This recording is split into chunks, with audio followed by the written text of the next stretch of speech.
แต่มาเมื่อนี้แห้งโศกแห้งเศร้าเลยทุกคนเลยน้ำก็บ่ได้อาบเพิ่นว่า2-3 มื้อแล้ว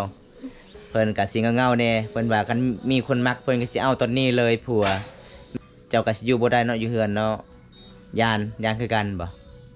เอ้าสมมุติว่าคันเจ้าสิเอาผัวนี่เจ้าก็สิปะแต่พ่อแม่บ่อยู่เฮือนหรือว่าจังใดหรือว่าคันเจ้ามีผัวก็คือเจ้าก็ให้ผัวอยู่นี่พอให้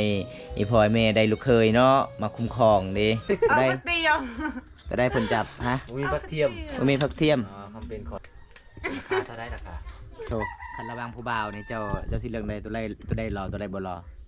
คำผู้บ่าว2 คนนะเขาให้เจ้าเลือกเจ้าสิเลือกอันไรตัวนี้โอ้แสดงว่ามักคนสูงเจ้าเนาะจะล้างเลยบ่มือเจ้าจะจับมักแตกนะล้างแล้ว ล้างน้ำที่นี่เราจะล้างลำนี่แหละบัดบายเอาเวลาสุดท้ายเลียสากต่อเพิ่นว่านี่เห็นบ่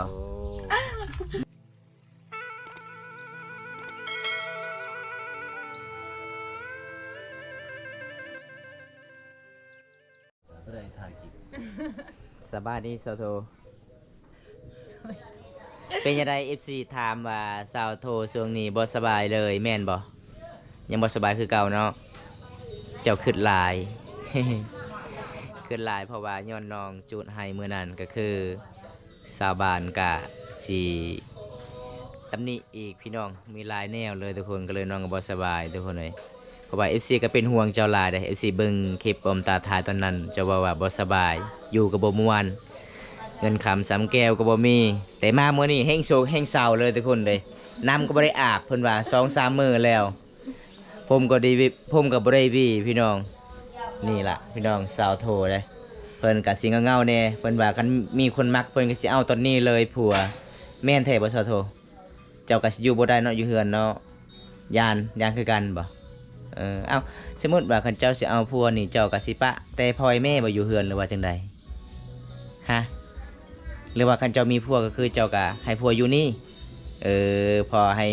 อีพ่อแม่ได้ลูกเคยเนาะมาคุ้มครองเด้อันนี้บ่มีไผอยู่นำก็เลยไผก็บ่ได้ย่านดินหน้าก็เบิดคือเจ้าโลภให้ก็เบิดทุกคนเลยโลภเบิดอีหยังก็โลภอีพ่อแม่ชาวโทนี่ใจดีบ่ได้เว้าหยังเลยมีแต่แนมเบิ่งซื่อๆทุกคนขนาดมื้อนั้นเขาเจ้าอยากไล่ตีก็ยังบ่กล้าเว้าเนาะเจ้ากินข้าวกินน้ำหรือบ่น้อง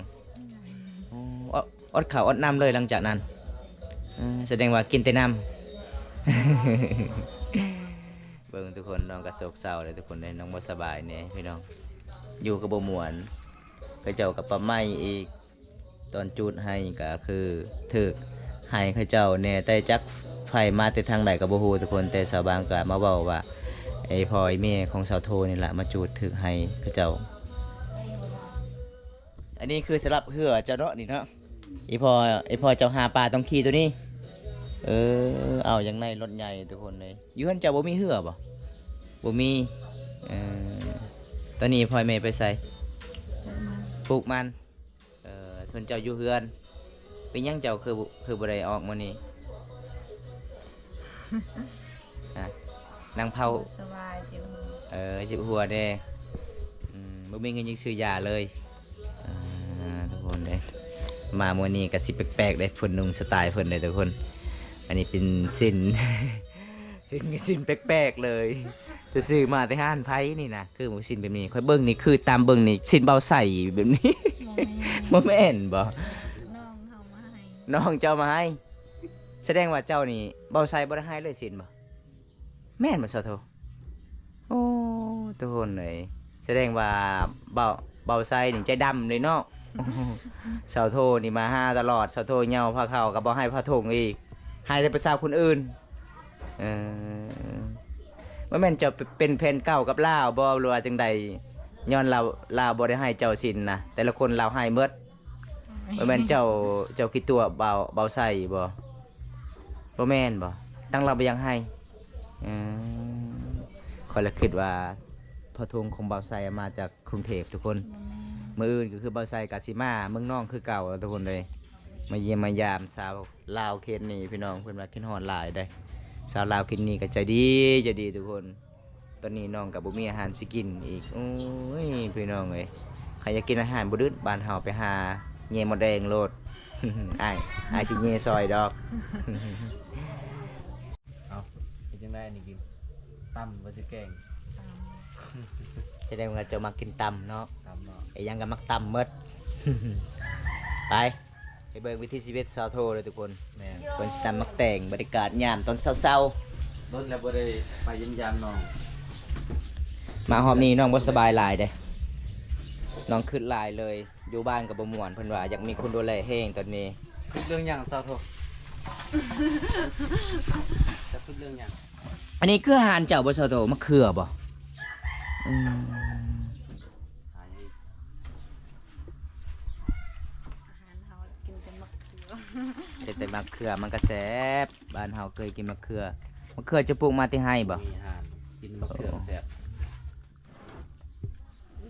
บางคนนะก็กินแต่เจลก็มีบางคนน่ะมีมะเขือโอ้ดีใจแต่บ่มีอาหารเลยแต่ว่ามีอาหารแหละ ชาวโทระหว่างมักแต่งสีหน่วยเนี่ยเจ้าสิเลือกอันใดเจ้าสิมักอันตัวใดฮะ เอาเบิด เอาเบิดเอาเบิดก็บ่แซ่บ อาจจะให้จะจับนี่จะจับตัวใดก่อนนะเบิ่งน้อง คันค่อยเลือกนี่มีตัวใดตัวหนึงงามที่ค่อยเลือกใด เนาะ เออ ตุริให้ ผู้บ่าวคือกันเนาะคันเฮาเลือกหลายก็บ่ได้ แม่น ต้องเลือกหนึ่งคนอันนี้คือกัน จะโทรเลือกอะไร เอาตอนนี้ชาวโทก็สิเลือกก่อนตัว เอา ใด มาเตียว ตัวใดเพิ่นจับฮะ มีผักเทียม บ่มีผักเทียม อ๋อคำเป็นข่อยเลือกตัวนี้ข่อยนะ ชาวโทสิเลือกอันใดอ่ะ มีผักเทียม ยังชาวโทนี่หัวตลอด นี่ เออ นั่นเนาะ ตัวนี้ โอ้หมักแตง จำได้ ไม่ใหม่แต่ตัวนี้ สำเนียงพอได้กินเนาะพอดีแสบเด้ ขัดทากินใหญ่กับบ่เบิดเพิ่นว่า ใส่บ่มีผักเทียมบ่ บ่มี ไปซื้อไหมมีบ่อยู่ห้าง อยู่ห้างก็บ่มี อยู่ห้างก็ มี บ่มี เออ ราคาเท่าไรราคา หนึ่ง 1,000 1,000 บาทบ่1,000เท่าไหร่ฮะ 1,000กีบ เออเก็บแบบ1,000 บาทโย แสดงอยู่บ้านเจ้ายังถึกอยู่อยู่บ้านค่อยน่ะ2,000กีบเลย เอาพอได้อยากกินมักเตงมาหาบ้านสาวโทได้ทุกคนนี่น้องปลูกมาแต่ตามแคมเซียละน้องเลยทุกคนเลยเห็นบ่ สาวโทนี่ขยันเลยทุกคน แม่น ไปเมื่อนั้นไปเบิ่งนาของน้องโอ้ย6 ลายบ่มีรถไถนา โอ้ เพิ่นว่าถ้าไอ้แม่พอได้ลูกเขยน่าจะมีคนมาเฮ็ดซอย มีแติน้ำมันเนาะนาเจ้าเนาะ น้ำยายุบบ่ อย่ายุบเบิดเอ้ยไปเมื่อนั้น ปลัวปลัวปลัวน่ะ อับลูกตะลูก ปลุ ตะลูกอับลูก กาบลัว มันไปแจ้งเราบ่เทียม เอานะลูกเกยลูกลูก ลูกเปิดกิ มาลูก ไปได้มากิเจียดเอ็น เจียดแล้ว กิ๊ก เยี่ยว เอ้ยจัด อืมมาไหนเกลือเต็มเลยหมกปืนมัน เอาดัก เหลือเบิดรวยมาไหนต้องไปเบิร์นเนี่ยก็มุกเสิร์ฟเหลือจุดมาไหนโบร เอาดังเนี้ย มาไหนไม่ได้เครื่องเสริมเนี่ย น่ะลงเปิกเด้อลูก ตีมาไหน แกะ โปรตีมารัวไอ้แซ่บอันนั้นขัดรัวข้างกระหลังเลยนองกูจีตาขนับ เล่าเชื่องแก้วไหนนะ โลกไง ชื่อหรือน้ำ ข้างบนตู้ một từ ngày hàng แก้ của ปฏิ con ทินปีใหม่เลย chưa จีนจ้ะ อีกครึ่ง เปิดเก่ง thì đủ tạo cái mày cầm nó tờ ทางรัวเอ้ยเผ็ดจีกรู้ เดินรวมมากำไร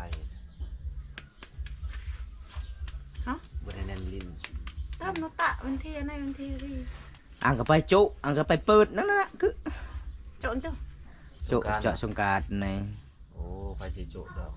ประเพณีถ้าสิบาทได้เห็ดดอกแต่ละปี ไประบาดหลาย อืมกันมา เคยตำหรือบ่เคยครั้งแรกบ่ตำแบบสี่ สาโทคันระหวังผู้บ่าวนี่เจ้าสิเลือกใดตัวใดรอตัวใดบ่รอคำผู้บ่าว2คนนะ เบิ่งสายตา เขาให้เจ้าเลือกเจ้าสิเลือกอันไร นี่ ตัวนี้โอ้แสดงว่ามักคนสูงเจ้าเนาะมักคนหล่อคนเท่เด้คือเบาตาเบาวงนี่คนบ่หล่อคนบ่เท่แล้วเลย แสดงว่าคือเบาใสเด้ แม่ เป็นคนสูงเพิ่นว่า ไม่ได้บาใส่ใช่ไหมบูเลย บ่ใส่บ่บอกเลยเจ้าว่า เราว่าเจอกันหมู่ชงเรือเหรอ สูงเฮืออีก ชุมมันเป็นชงการเหรอ เป็น12คนดูสมือได้กินดีๆได้ เมืองเฮาเป็นเมืองสุดท้ายเนาะ แม่ ในแขวงสนเขตเป็นเมืองสุดท้ายเลยเฮ็ดบุญสูงเฮือเดือน12ใกล้สิฮอดเดือน1 ว่าถ้าชงการเจอกัน ถ้าสงกรารหรือว่าหลังสงกราร โนกดัก อ้าว ở cái trường kèo này nó không là ô trường ấy แล้ว มันเท่าเลยปะมันเหี่ยว ไอ้คำปืนนั่น บุญตาว่าหากระปิดใหม่ๆได้นี่ หายเหี่ยวเบิด เหี่ยวหมด เอ้ยอันผู้สาวก็แบบนี้เลยทุกคนเลยเห็นบ่เบิ่งที่ทางนอกนี่งามมาทางในใจนี่คือลายเด้ อันนี้มักแต่งคือกันคอยเลยคิดว่าหากระเจ้าเด็ดใหม่ๆโลดบ่จักสะโทปาดแล้วมันเหี่ยวหมดอยู่ใน cái nhỏ nhỏ này nè หยาๆไปไว้ยังจังหยาส้มๆบ่โอ้เพิ่นแบบเปรี้ยว bẹp ăn ở cái trường ๆจะล้างเลยบ่มือเจ้าจะจับมักแตงนะ làng lên ล้างแล้ว ล้างน้ำที่นี่เราจะ น่าล้างลำนี่แหละจับขึ้นจับออกจับเข้า đây chập cái nhang đó บ่ได้จับย่างเก็บไว้จะไปซ่อนปลาเมื่อคืนนี้จะไม่ได้ไปซ่อนปลาอันนี้บ่อยู่นี่อยู่เซลล์น้องก็ไปซ่อนเขาได้ปลาลาเด็กก็ซ่อนกลางคืนในสะโทย đấy rồi họ cầm một cái เรามันเป็นคนเดียวเนาะคนไปหลายคนเป็นอยู่ใช่ครูจะได้เศร้ายังก่อนเศร้าจังบ่ไปใช่เศร้าจัง phải đòn อ๋อไปน้ำดอกทุกคนเลย chứ nó hiếm phơi đỡ là mía lần đây อ๋อ แบบ tự có con tốt tự có mía นี่ทุกคน อันนี้สะโทว่าหลังจากเบาดอนซื้อให้นี่จักสิเปิดแบบใด เปิดบ่เป็นเปิดหอบนี่ก็ยังมีอีกคุณว่าเมื่อยเปิดก็คือเปิดบ่ได้เลยก็เลยปะแบบนี้เลยทุกคนบ่ได้กินเลย จานสาม นี่บ่ทุกคน แบบบ้านเฮาบ่เคยกิน tôi phải ở trong nào kệ mẹ này là tà đàn เปิดนี่ก็บ่เป็นอีพ่อเจ้าก็เปิดบ่เป็นบ่เออ địa đầu kim của trà trên sân มีแต่น้ำปลาเปิดได้ อันนี้น้ำมันอะไรใช้แจ้วอ่ะ เพิ่นว่าจะกินลองเบิ้ง แต่เปิดอีกผ่านึงยังมีอีก แปะหมดเลย ยังมีอีก vậy vậy แล้วห้ามบ่เคยกินมันก็สิบ่ได้เนาะกินหญ้ากินแท họ đun đều tăng tay kinh cặp hai bao đã kinh sông mong muồng kinh tao mong muồng เออ อยากกิน ต้องไปหาตอนนั้นนะเอาเพิ่นว่าจะกินแห้งก็เอาให้เพิ่นจัดการเลยทุกคนเลย อันนี้ก็คือวิธีชีวิตชาวลาวบางคนบ่เข้าใจว่าเป็นหยังทีมงานบ่าวบุญตาหลายๆคนมีแต่ไปกินอยู่เฮือนผู้สาวบ่แม่นทุกคน ส่วนหลายนี่อาหารก็คือเฮาหมดเสือทุกคนมีหมักอีหยังบ่ซีนอีหยังมักแตงก็คือเฮาหมดเพราะว่าเฮาก็สิเว้าก็คือให้เซาโทบเฮ็ดกินเฮาก็สร้างคอนเทนต์เอาว่าเซาโทบซื้อมาแต่อาหารเป็นคนใจดีทุกคน แต่น้องก็ใจดีอยู่แล้วพี่น้องแต่เครื่องของนี่กินก็คือเฮาซื้อมาหมดทุกคนเลย nòng bún น้องก็บ่มีเงินเนาะคันน้องมีน้องก็ซื้อซอยคือกันเลยทุกคนเลยคัน FC มาก็แบบนี้ล่ะคันน้องมีหยังน้องก็ย่อให้กินมีหน่อไม้ก็คือกินหน่อไม้ จะดีเนาะ ใจดีหลาย จะดียังบ่หายกันหายอยู่แล้ว เออใจดีย้อนมีอาหารหลากหลายให้กินเนาะคันใจดีก็คือให้เจ้าของไปนำก็บ่ได้อีก ใส่กับมะเขือปะ nó nàng cho ใช้ได้กับมะเขือนะ ใส่ได้ปะใส่ได้เนาะคันเจะอยากกินอาหารคันเจะอยากกินจะแซ่บนี่จะใส่มะเขือใส่มะแตงใส่มะกอก สุดยอดเลย ดังแน่นอนเลยทุกคืน แล้วมะกอกอีกรู้จักบ่มะกอก ở ปูน อะปูนปลาปูน เอ้าเรายำในเลย กุ้ยยำในปลาปูน ปงเปียคัดตีเนี่ยแบบ ปลาปูนคือมะกอกเด้อพี่น้องภาษาบ้านชาวโท อากาศเป็นดอกอ่ะ เช็ดปลาหยวกอย่างเงี้ยละ แล้วก็เอาไปขายอยู่เมือง ไปได้มาไหน ตัวอัน สิตำอยู่ไส้กันนี่ตำคงตัวไม้ ตะกวนปรับครับ เลือดละเอาละปอลายว่าได้หนึ่งเช่นหนึ่งปอลเกตเท้าเลย เตาละเตโอน มันยังเจ้าเอายังเนาะเจ้าติดหนี่บาบุนตาติดหนี่เท่าไหร่ ล้านห้าเพิ่นยืมเงินแปลงโทรศัพท์เพิ่นว่าบ่มีจักเซ็ตหากับผู้บ่าวโทรศัพท์เราเพย์ตลอดเลยโทรศัพท์ เวียดละยังบ่ได้ขึ้น เวียกกันยังอีกเต็นนี่ต่ออีกแสดงว่าเจ้านี่ใครเนาะมีคนให้เจ้าเต็นนี่ใดเนาะเขาเชื่อใจเจ้าเด้เจ้าเป็นคนใจดี ก็รู้จักกับเวียดบ่คือว่าติดหนี่ได้ ภาษาเวียดบอกว่าเต็นนี่นี่แบบได้เอา เฮ็ดกุศลา เออ ชาวเวียดเฮาบ่ฮู้ บ่ฮู้บ่ โอ้ ภาษาเวียดว่าข่อยฮักเจ้าเด้ก็บ่ฮู้อีก ใส่เกลือ เออ จะบ่อยละ เนี่ยจบบ่อยอัน ข่อยฮักเจ้าแหละเอ็งเอียวเอ็มเบียดคงเดือกคง กินลงไป เออ เฮ็ดไปได้ เออแม่คงเอียว ตัวดังไป แม่คงเบียดจีเลย น่ะยวนเซฟเกิดมาไงกูตะดังบางบนชุมการก็มาให้ครับ เวียดนามขอเพจเจ้า แบบนี้เวียดนามเปล่าแอมเอ้ยตุ้ยขอเพจไหมอะ แบบว่าบางกาให้หน่วยเบียร์เขา เจ้าให้บ่ ให้ เจ้าให้เอ้าเราเขียนได้บ่ภาษาไทยภาษาลาวนี่มีแต่ช่องเสียงเอ้าขอยากถักเนาะ แต่เฮ็ด ช่องเสียงกับบ่ได้ เฮ็ดภาษาลาวบ่ได้ เฮ็ดภาษาแป้บ่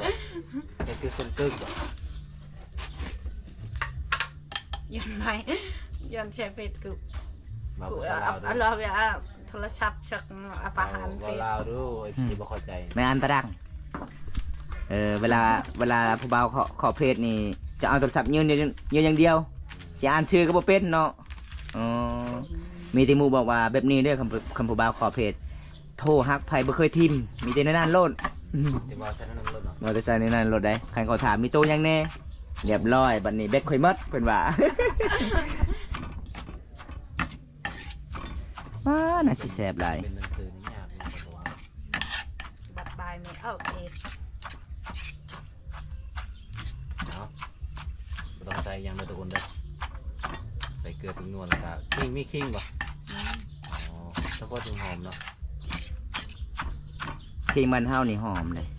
มันบ่คือคิงเวียดนามมันคิวๆอันนี้มันแซ่บวิธีตำนี่ถนัดสาโท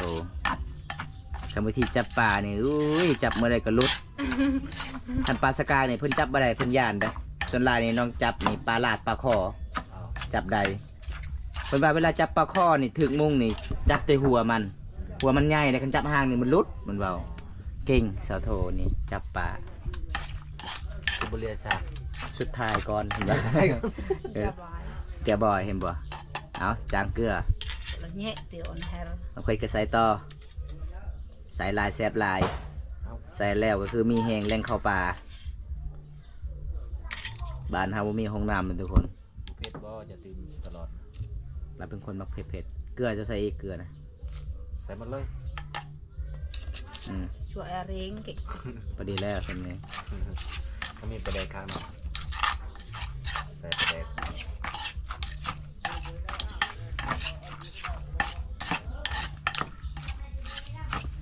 ฮอนในนมบาลจะโทนทุกคน นี่บ่ ดีมี เดี๋ยวเราเบิ่งเป็นยังไงอร่อยบ่ ก็ดีแล้ว พอดีแล้ว กินแล้วแซ่บเลยเนาะ มีงานมาอยู่บ้านจะคือเปิดตู้ตึมอยู่ เอามาเกะเบิ่งให้ญาติแกเป็นเรื่องด่วนดิอย่าเชื่อเอ้ยปกติกูระมองปะอย่ากระตึกเมื่อกี้เว้ยอย่าไปสั่งมาตำเติม ก็มันดีกับเราเดี๋ยวมันอันเรากูระมองดีแล้ว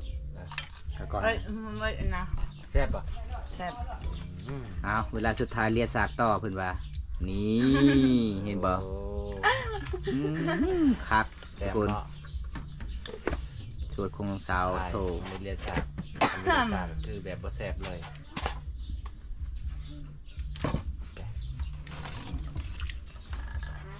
แสดงว่าตัวนี้แสบเลยบ่สาวโทแต่เป็นหยังแสบเป็นหยังเจ้าไอตลอดเลย เป็นไอติด อ๋อเจ้าไอใช้โคกเลย พอให้มันนัว นะตอนนี้น้องก็สิเอาถ้วยก่อนวันนี้น้องก็บ่ได้แต่งตัวน้องบ่สบายอากาศร้อนอีกทุกคนเลย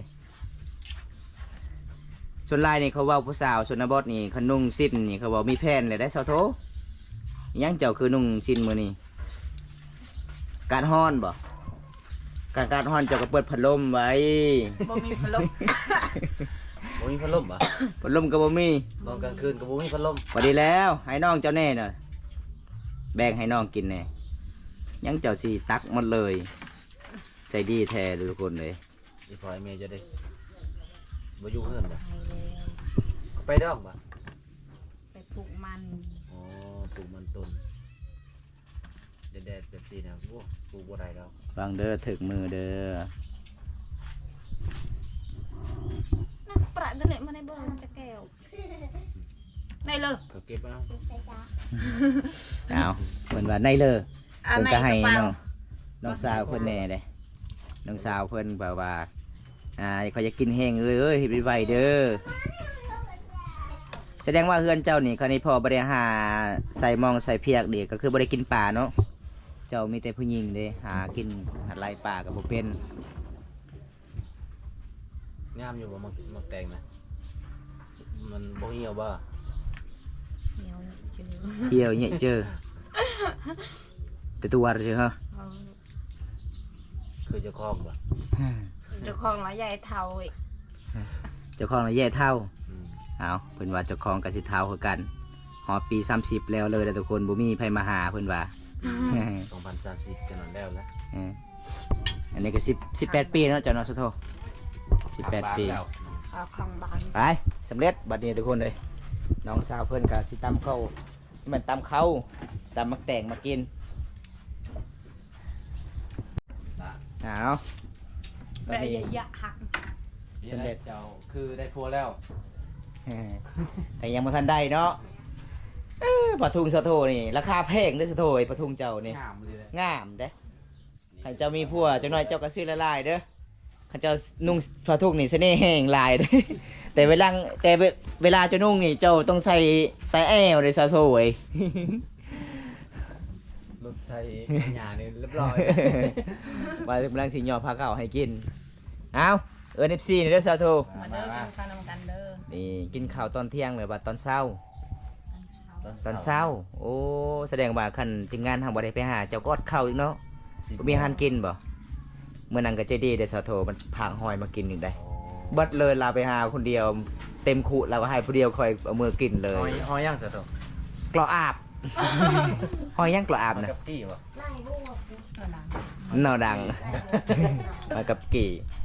มาทุกคนกินน้ำกันเด้อทุกคนเลยมาเยี่ยมมายามสาวโทมานี่ รุนแล้วมันไปเยี่ยมยามเราทุกคนนะ ยังใจดีคือเก่าเนาะ ใช่อ่ะ แต่